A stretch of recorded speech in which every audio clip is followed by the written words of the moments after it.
an issue. Okay, would they have to take it off, or? No, it's just there's got to be definitely make sure there's documentation. That, well, if I was the seller, I'd make sure there's lots of documentation that shows this person now has bought it, so that because I've received notices from the IRS saying that your Social Security number is still attached to this. You were the owner of this S corporation. Where's the tax returns for the last 3 years?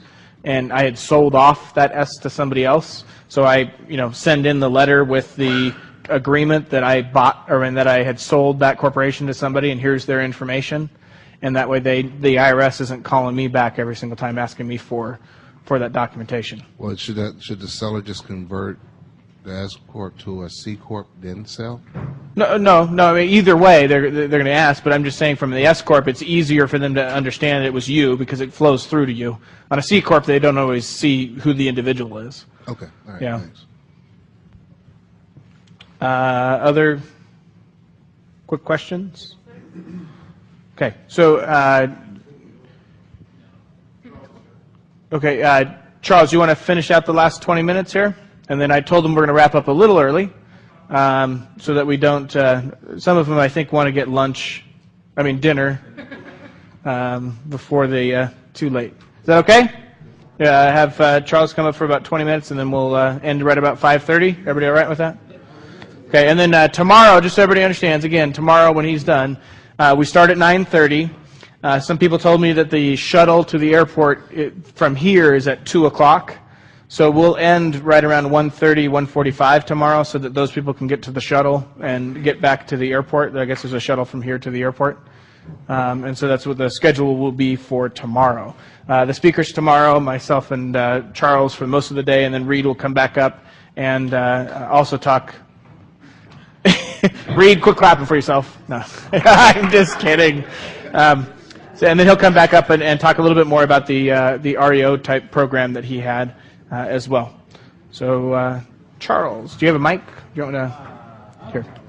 Here, let's give you this one here. I gotta take your mic. Ew.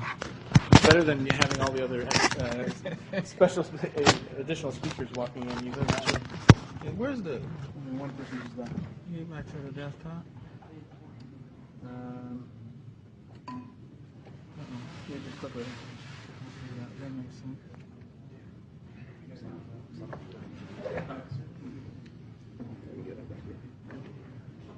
guess I didn't say day 2. Where's that? I don't know. Well, it's on Right here. here. That's day 1. Oh, yeah, I never got day 2. Okay. Here, I'll put it on there. That might be. All right, a lot of you guys thought I was leaving. I'm back. And who was I telling that? I said I'm like Arnold Schwarzenegger. I said I'll be back. All right, don't worry. So how have you guys enjoyed today? You good? Good day? All right. You still excited about real estate and the economy and virtual investing, and you ready to jump up and down and do your dance and all that stuff? I've got a lot of stuff to cover. Of course, I can't cover in 20 minutes. I will cover as much as possible. How many of you are leaving like right at 2 o'clock tomorrow because you got to catch a plane? Okay. All right. How many? Show of hands once again. How many people have to leave right at 2 o'clock so that I know how to prepare? Does anybody have and I've got 20 minutes and I can talk for 5 days on this. Does anybody have a burning question about the concept of virtual real estate investing that they need to have answered before they go to bed tonight? Go ahead. Go ahead, just yell it out on the mic, I guess.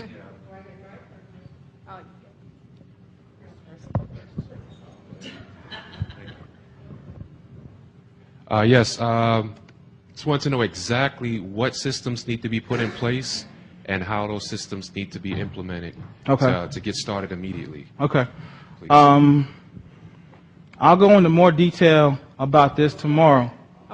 His question in terms of what do you need to have You need, in order to truly be a virtual real estate investor, you need to have the following systems in place, okay?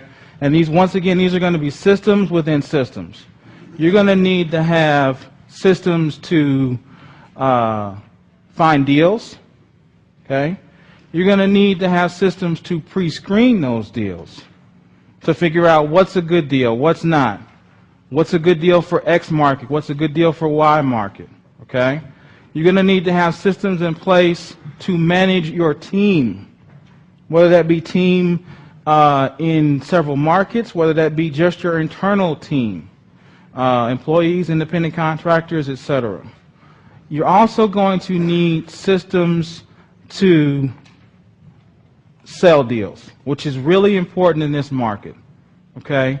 That really means systems to attract buyers, to cultivate those buyers, to take those potential buyers to actually make them buyers. And one of the things, I did a conference call actually today on the buyer side. That's really important, especially as wholesalers. Now, a long time ago, 5, 6, 7 years ago, you could just put a property out via email and that would be it.